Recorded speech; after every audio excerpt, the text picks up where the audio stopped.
はい、皆さんこんにちは。帰国した太極拳アスリートの頼みです。はい、ということで、10月にですね、僕は北京の方に行ってきまして、無事3泊4日で、帰ってくることができました。で、北京の方でですね、Vlog の旅行の動画を撮影してきましたので、このチャンネルにまず万里の長城編ということで早速アップロードされてますので、まだ見てない方はぜひご覧ください。それとですね、それと別にフートン編ということで北京の動画、こちらの方はですね、新しく旅チャンネルを開設しまして、そちらの方にフートン編前編と後編と2本で分かれてですね、アップロード。後編はまだこれからアップロードする予定なので、もし興味のある方がいらっしゃいましたら、こちらの方もですね、チャンネル登録と、あと高評価ボタンで応援していただけると嬉しいです。はい、ということで太極拳の話をしていきたいと思うんですけども、今回やるのは3秒でわかる足裏ということでですね、やっていきたいと思うんですけども、よく教室なんかで足裏を感じなさいとか、あとはここで緩みなさいとかってね、よく言われてですね、ただ正直足裏ってなんだろうなとか、緩みってどうやったらできるんだろうなとか、迷いながらやってる方もたくさんいらっしゃると思うんですね。なので今回はちょっと緩みに関してはちょっと触れる程度なんですけども、まずこの足裏というものをですね、どうやったらできるのかというところを紹介したいと思います。はい、ということで早速足裏の感覚をですね、どうやって知っていくのかということでやっていきたいと思うんですけども、まずですね、この足裏自体はとても簡単に知ることができます。で、その方法なんですけど、これコツがありまして、壁を使うんですけども、まずですね、こう壁に向かって立っていただいて、でこう手をちょっとこう伸ばした時に壁にこうギリギリくっつかないぐらい、これがこう壁だとしたら、ここでこうやってグッて手を伸ばした時にこうギリギリくっつかないぐらいのところにこう立っていただいて、こんな風に立っていただいて、でそのまま手はピンと張らずにちょっと緩めます。でこう曲げないようにちょっと緩めるぐらいで、もう手は重ねちゃっていいです。手は重ねちゃって、でこれで重心をストンと壁に預けます。この時に体がこう腰が曲がったりとかこう反ったりしないように注意して、こう体は一本の棒のようにストンとやります。で次にどっちの足でもいいんですけど、片足を上げます。もうちょっと離れた方がやりやすいけど、ちょっとねちょっとこう体重が預けられるぐらい離れていただいて、で片足上げます。で上げて手をこうついた状態、そうするとこの点とこの点の2点で体重を支えることになります。でそうすると体重の逃げ場がないんですよね。なので完全にこの足裏全体に今重心が乗っかってる状態なんですよ。でこうやった状態、これが今足裏の感覚になります。多分今足がねピタッとくっついてると思うんですよ。かかとに多くかかってるとか、つま先に多くかかってるとかってことがなくてですね、完全に足裏全体にかかってるっていうのをこれで感じることができると思います。これでもし感じられないっていう人がいたら、多分腰が反ってるとか、あるいは腰がこう抜けちゃってる、こう抜けちゃったりする力がここでこう逃げちゃいますので、この力を逃がさないようにちょっと体は立てる。で手は伸ばしすぎたりとか曲げすぎたりしない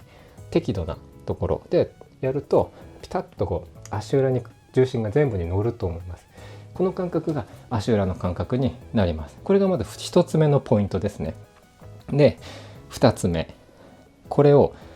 実際は我々は太極拳の討路でこれを使いたいわけですよ。なので例えば歩型ですね、こうゴンブーだったりとかシーブーとか、こういう歩型で今の足裏を使いたいわけです。ただこれ実はですね、以前のゴンブーの動画でほとんど解説はしていてですね、この壁を使ってこうやって膝を当ててやるんだよっていう解説をしたと思うんですけども、あれと同じことをやるだけです。で、今回は壁は使わずにやりたいと思うんですけど、途中までは同じです。こうゴンブーの足を作っていただいて、で背伸びをしますね。で背伸びをするとこう嫌でも軸ができます。軸に入ることができるんですね。この軸を作ったままかかとをつく。で今腰が斜めを向いてます。なのでこの軸のまま体を回します。こっちの方ですね。でそうするとまだ足はピンとした状態でこう立つと思うんですけど、この状態って実はさっきの壁で足裏を感じた状態と同じ状態なんですよ。多分今ねピタッと来てると思うんです。この状態だと足をピンと伸ばした、ピンとっつってもグッて伸ばしてるわけじゃないんですけど、この状態が結構ね足がこう来てると思うんですよね。で問題はここからゴンブーの形を作った時にこの足裏が消えてしまうということです。はい、例えばね、一番多いパターン、ゴンブー作ってくださいっていうとこうですね。これやると完全にもう足裏なくなってしまいました。で、なぜかというとこの膝、ここから力が全部逃げちゃってるんですね。どうやるかというと、ここからこういうふうに下にこう潜っていくような、こういう感覚でゴンブーになる。そのまま軸の中でこう下に潜っていく。そうするとしっかりこう足裏ができるようになります。で、とは言ってもですね、ここが難しいと多分多くの方思われると思います。いろいろ考えられるんですよ。例えば今言ったのは前引き、これはダメな例ですよね。で、もう一つクワを入れてくださいという話があると思います。そうするとどうなるかというと、右クワを入れてくださいっていうとこうなるわけですね。こうやって入れちゃう。腰が回っちゃったりとか、足が曲がっちゃったりとかしちゃうわけです。で、逆にこっちのクワ入れてくださいっていうとひねっちゃうわけですね。ひねっちゃう。で、結果お尻が出るということになってしまうわけです。だからなかなかね、ここで落とせばいいんだって言ってなかなかこれが難しいと。で、どういう感覚でやったらいいかなんですけど、一旦ですね、マーブを作ってみてもらう。このようにしてマーブ作ってください。で、ここからゆっくりしゃがんでみてください。こんな感じですね。こうやって上体を低くしていく。はい、低くしていくと横から見た方がいいかもしれない。こうやってこれ高いマーブを作ります。ここからこうゆっくり上体低くしていくんですよ。低くしていくと、こういう感じですね。今こう両足にこう広がるようにして低くしています。これが例えばここからこうやってるわけじゃないです。これはお尻が出てて、もうここで切れてるわけですね。そうすると力が全部逃げてしまいますので、お尻は出さずにこの軸をキープしたままゆっくりこう下に、で頭はこう上に行くような感じで、腰は下に、この体がこう上と下にこう分かれるような感じでやっていくと、背筋はピンと伸ばして、そうするとね、もうここをなんかこう広がるようにやるしか低くする方法がないんですね。で、この感覚と同じ感覚でここからこういう感じでゴンブーも作っていきます。マーブーとほとんど同じような広がるような感じで落としていってあげる。そうするとしっかりゴンブーの形にすることができます。これでとりあえず足裏の感覚と、それからゴンブーへの足裏の感覚っていうのが分かりました。で、次は移動中ですね。ゴンブーで歩いてる時とか、そういう時にどうやって足裏を感じながら動くのかということに入っていくんですけど、ただですね、これは今の2つに比べたら相当難易度が上がります。で、まずはやってもらいたいのは、練習の時どうやって練習するのかっていうことなんですね。練習の方法が分からなければ何回練習しても結局上達しないというまま終わってしまいますので、まずはですね、この練習方法、これを身につける。そうすれば練習さえ継続していけばだんだんとできるようになっていくわけですよ。なので今回はその練習方法、それを教えたいと思います。はい。で、とりあえずですね、ここで足裏を感じることは皆さんできるようになったわけです。なので毎回ここで足裏を感じるという癖をつけましょう。つまりどういうことかというと、ちょっとここね狭いんであんまり歩けないんですけど、例えばこうイエマーフェンゾン作ってですね、こう乗ってきました。乗ってきて足を出します。で、今ねまだうまく使えないっていう場合は、ここからこう突っ込んでいっちゃう。突っ込んでいっちゃうわけですね。上体突っ込んでいって、でこっち側に前足に多く足がかかっちゃう。こういう状態に多分なってる人が多いと思います。なかなかこういう人もいるんですけど、あんまりこう反るよりはどっちかっていうと皆さん突っ込んでっちゃうんですよね。突っ込んでっちゃうと、そうするとこっちの足裏がなくなって、でこっちにほとんど重心が乗っちゃう、こういう状態が多いと思います。でなった時に、あれ足裏がないぞっていうのに多分自分で気づけるようになってるので、こういう時にこの辺もうちょっと後ろだなと、こうやってね、この辺かなってこうやって探って、でここだっていうこの位置で一回立ち止まると。で一回ここで落ち着いて、それからまた動き出す。でこういう時も後ろに下がりました。った時に多分多くの人はこう膝が入っちゃったりしてる、ここからこう入っちゃうと思うんですね。そうするとあれなんか足裏がなくなったぞと、なぜかというとここ膝がこう入っちゃってるから、ここでもう力が切れちゃってる。だからこう入っちゃった時にこれじゃダメだ、こうだなと、こうやれば足裏が感じることができるぞということで、こうちょっとね自分で調整して、それからまた動き出すっていう風にやると、だんだんとこう体がそれを覚えてきて、頭で考えなくてもできるようになってきますので、是非ね練習の時に一回こうやって足を出しましたと、で行きました、ちょっと行き過ぎたなと、ちょっと戻そうと。そうするとだんだん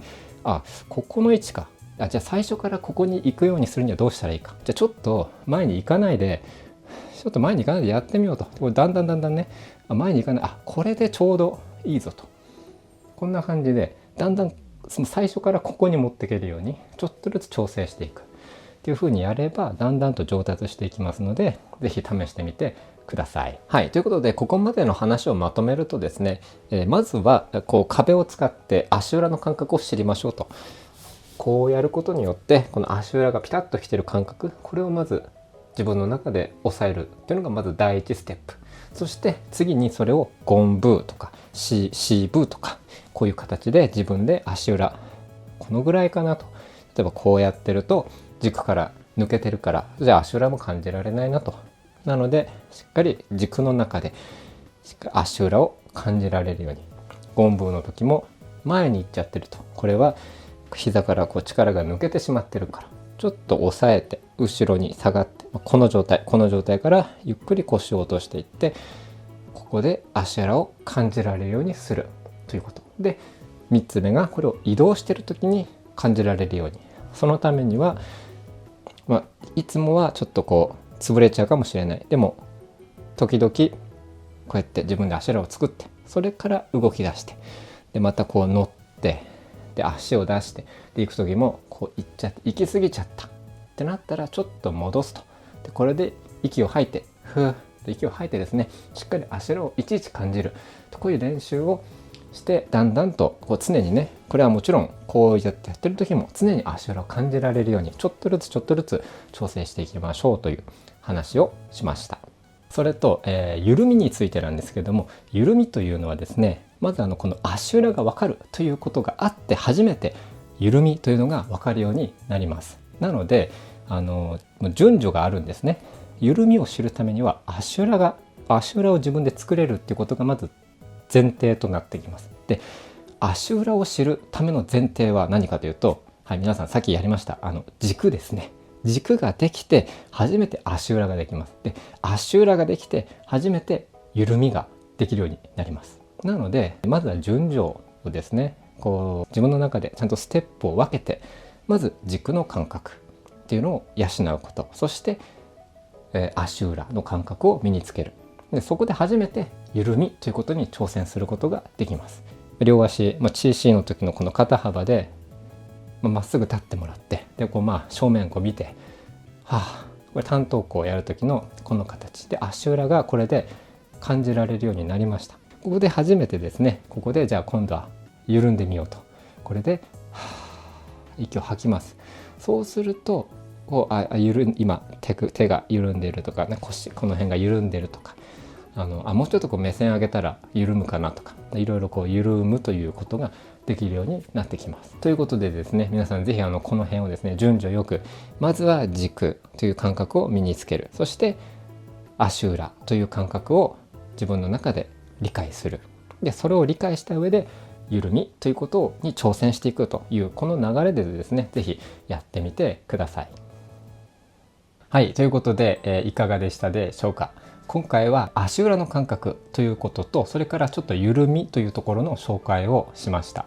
この足裏の感覚っていうのを分からずに太極拳をずっと練習してしまうと、膝とか足首とかっていったところ、そういったところの故障につながる可能性がありますので、怪我防止という面でもですね、こういう細かいところなんですけど、こういったところにも意識しながらやってみるといいと思います。広くゴンブを取ってしまったりとかすると、どうしてもこう前の膝に負担がかかったりとか、あと包蔵した時ですね、後ろの膝がこう入っちゃうって時にはやっぱり膝に負担がかかったりしてしまいますので、そういう怪我防止という面から見てもですね、是非この足裏の感覚っていうのを常に保ちながら、あるいはその保てないとしても感じようとするということですね。これが重要になります。とにかく最初は考えながら、一つ一つ止めながらでもいいので丁寧にやるというのが大事になります。はい、でちょっとねちょっとだけね北京の話をしたいと思います。ちょっとあれですね、僕も今ちょっと喋り疲れてしまいましたので、お茶でも飲みながらやってみましょうかね。皆様どうぞコーヒーでも用意して、僕もお茶の用意をしていきたいと思います。アレクサ、コーヒー入れてくれる？アレクサ、うちにアレクサはいないんでしたね。はい、ということで北京の話をねちょっとしたいと思うんですけど、今回ですね3泊4日で北京の方行ってまいりました。10月の11日から14日かなの3泊4日で行ってきたんですけど、金土日と泊まりまして、で月曜日が確かね祝日だったんですよね。で月曜日の夜に帰ってきたんですけども、まずはですね11日の朝早朝に出かけまして、で向こうにお昼過ぎに着いたんですよ。というかお昼に着いたんですけど、入国手続きで1時間ぐらいかかって、で多分、12時半ぐらいかな、12時半ぐらいに空港の中入ることができまして、でその後ですねちょっとご飯を食べる場所を探したんですけど、なんかこれといったところがなくて、なんかスタバぐらいしかなかったので、とりあえずもう街中出ちゃおうと思ってですね、地下鉄に乗って、その日泊まる宿の近くの駅まで行きました。でそこでですね僕なんと両替するのを忘れてしまったんですよ。でこれが全てプランをね変えることになってしまうんですけども、まず両替をすることを忘れてしまいました。でそのままとりあえず軽食食べようと思って、でもとりあえず買い物は全部アリペイっていうねアプリでクレジットカードから引き落としされるという形でですね、コード決済で、ほとんどいけるので、とりあえず心配はなかったんですけど、で地下鉄に関してはタッチ決済型のクレジットカードが使えてですね、タッチのこういうマーク、僕が上げてる動画見てもらえば分かるんですけど、タッチ決済型のクレジットカードでただピッてかざすだけで、特にそのカードを登録するとかそういうことも何もせずですね、ただ持ってるビザかマスターカード、このカードをピッて改札のところにやるだけで入ることができます。でこれで地下鉄は全部、北京のね地下鉄に関しては全部行けると。でその後現金化するのを忘れてしまったということで、いろいろ迷うんですけど、とりあえずねその日は何もなく、金曜日は無事北京ダックをね食べたりして、でホテルに帰ってきて、で次の日の朝が万里の長城に行くということで、最寄りのバスターミナルからですねバスに乗ろうと思って行ったらですね、バス乗る時にQR コードアリペイが使えなかったんです最初。で使えなくて、あれ使えないってなって、でそれじゃあバス乗れないよって言われて、乗れないんだと思って、もう始発のバス乗れなくて、で一回もうホテルに帰って、ホテルのフロントの人にこれ使えないんだけどって聞きに戻ったらですね、ホテルのフロントの人が寝てるんですよ。こうやってこうやって寝てるの、女の人だったんですけど、で僕どうしようと思って、これ起こしちゃうのかと思って、でもね怒られるかなと思ったんですけどもね、どうにかしないといけないんで、そーっと近づいてってチュウェンって言ってチュウェンって言ったら、ホテルの人が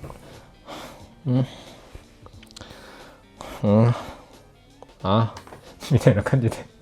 すんごい機嫌悪いんですよ。すんごい機嫌悪くて起きてきて、僕これなんだけどって言って、っ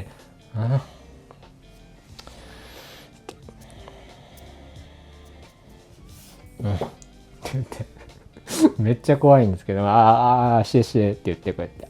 これでってなんかパスポート情報とかなんか入れなきゃいけないっていうか、なんかね普通の決済する QR コードと、あとバスとかそのトランスフォーメーション、なん公共交通機関用の QR コードというのが別にあるんですね。僕はてっきりこの一つの QR コードで全部いけるのかと思ったら、公共交通機関用っていうのが、モビリティっていうのが別にあって、でそっちはそっちでパスポート情報を入れないといけなかったらしくて、でそれができてなかったんですよ。つって出されてそれで僕はここに入れるのね、パスポートナンバーはね、頭に入ってたんで、パスポートナンバーを入れて、そしたらポンとQR コードができてきたんで、ありがとうシェシェって言って、それでホテルを後にして、でバスターミナルに戻って2本目のバスにですね、これは無事に乗車できまして、でこのままバーニーの頂上に向かって、でバーニーの頂上の様子はバーニーの頂上の動画がアップされているので、そちらの方を見ていただくとして、で帰ってくる時も大変でしたね。バスがねすごいなんかもうぎゅうぎゅうでめちゃくちゃ混んでるっていうのプラス、あとちょっとねなんつうの、電子掲示板、バスのよく例えば次の駅は〇〇駅ですみたいな乗るじゃないですか、バス停か何々バス停ですみたいなのが出ると思うんですけど、そこに表示されてるバス停と実際にこう着くバス停がなんかずれちゃってて、でもう僕が降りるバス停がもう表示されてて、でもなんか時間的にはだいぶ早いなと思って、でも確かに降りる駅の名前が出てるんで降りたんですよ。そしたらもう全然違くて、なんか中間ぐらいで降りちゃったんですよ。僕が乗ったそのバーニーの頂上から乗って、ここが終点だったこの辺で降りちゃって、であれと思って、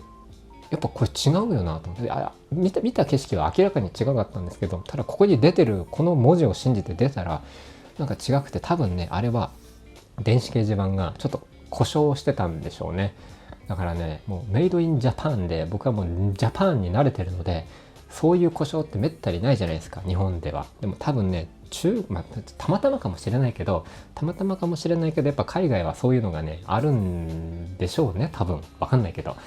とりあえず僕が乗ったバスはちょっと故障してたっぽくて、もう僕降りちゃって、そしたらバス1時間に1本ぐらいしかないので1時間そこで待って、で次のバス乗ろうと思ったらもうぎゅうぎゅう詰めなんですよ。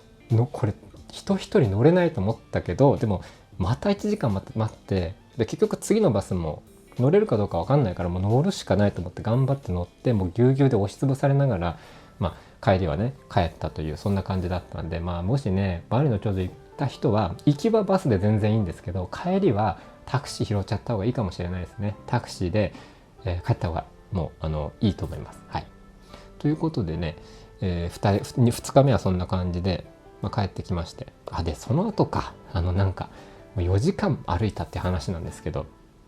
これもね動画の方で上がってますけど、バスで帰ってきて、で次のホテルにチェックインするのに、そのホテルがどこにあるのか分かんなくて、 Google マップでナビシステムでこうね連れてってもらったらないんですよ、そのホテルが。であれおかしいなと思って、でホテルのホームページにも地図が載ってたんで、そっちの方見たらなんかあって、でだから全然違う場所だったんで、なんだこれ全然違う場所じゃんと思って、で公式ホームページの方が正しいに決まってると思ったので、そのホームページの通りの場所に、歩いてって、そこからねまた20分ぐらい、もっとかな30分ぐらい歩いたんですよね。でそしてなんか変な公園、結構広い公園みたいなところに出て、でもなんかホテルっぽいのがないんですよ。でこれおかしいなと思って、その辺にいるおじさんたちに聞いたんですけど、いや知らないってみんな知らなくて、5人ぐらいに聞いたんですけどみんな知らなくて、でどうしようと思って一回駅に戻って、で警察の方が結構あちらこちらにいるので、あっちからこっちから、これもやっぱ5人ぐらい警察の方にもですね手当たり次第に聞いて、分かんないと、どうしようと思って、でこれもうタクシー拾って、タクシーの人に連れてってもらおうと思って、タクシー「はいタクシー」って言ってタクシー拾って、でここに行きたいんだけどってこっち見せてたんですよ。そしたらタクシーの人が分かんないなって言って、もうちょっと調べるって言って調べてくれて、でも分かんないなって、結局タクシーの人も分かんなくて、なんかどうしようってなって、終わったなと思って、かといってもさすがに野宿はちょっと厳しいので、もう近くに結構大きい目立つでっかいなんか高そうなホテルがあったので、もうしょうがないから、もう高いかもしれないけどもうここ泊まっちゃおうと思って、で入って、そしたらフロント2人いて、で1人はお客さんの対応してて、もう1人の方行ってすいませんって言って、で最初部屋空いてますかって聞こうと思ったんですけど、でも最後にちょっともう一回だけ聞いてみようと思って、ここに行きたいんだけどって聞いたら、なんかよく調べてくれて、ホテルの人すごいもう親切ですね。もうなんかすごい、なんか別にお客さんでも何でもないのに、もうすごい調べてくれ、時間かけてやってくれて、でなんかそのホテルの人のスマホとで僕のスマホを並べて、地図を並べて、こうやって僕の Google マップとでそっちの人のスマホの地図をこうやって見比べて、でここだねって言われて、あ、じゃあここ行ってみますって言って、こうピッてやって、そこをナビを合わせてで歩いてったら、それでようやくたどり着くことができたというね、すごいもう4時間かかったという、そういうね壮大な旅になりましたけども、そんなこんなで2日目はなんとか無事ホテルに泊まって、で3日目にですね、3日目は比較的プライベート観光というか、ちょっとこう岩園っていう有名な観光地があるんですけど、世界遺産にも登録されてるとこなんですけど、岩園はねすっごい広い公園なんですよ。であれなんだろう、湖かながあって、なんか噂によると冬はその湖でスケートができるとかっていう噂が、ちょっとこれ噂レベルなんですけど、ありまして、なんか湖が凍っちゃうんで、そこでスケート靴を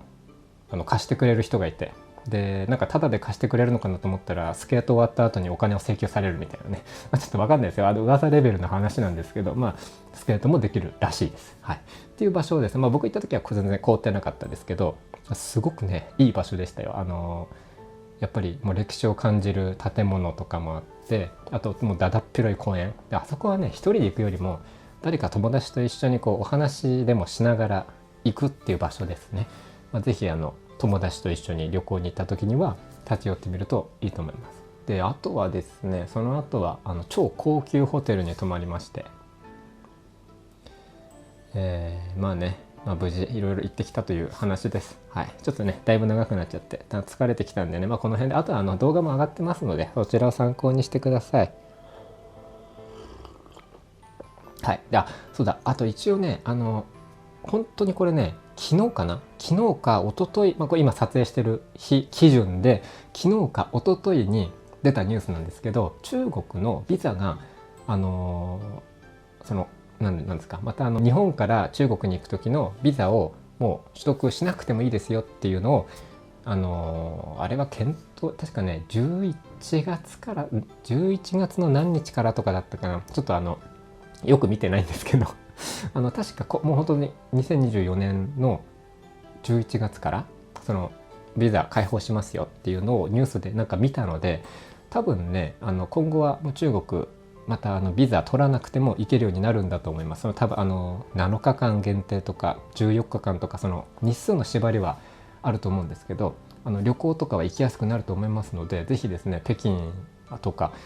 中国行きたいよって方は、今回本当に北京ね一人で行きましたけど、すごくいい場所だったので、なんか思ったより人々もこう親切というか、なんかいろいろホテルでもねこう道案内してくれた時にすごい親切に教えてくれたりとか、あとはお土産を買う時とかも言葉が分かんなくてもしっかりこう聞いて、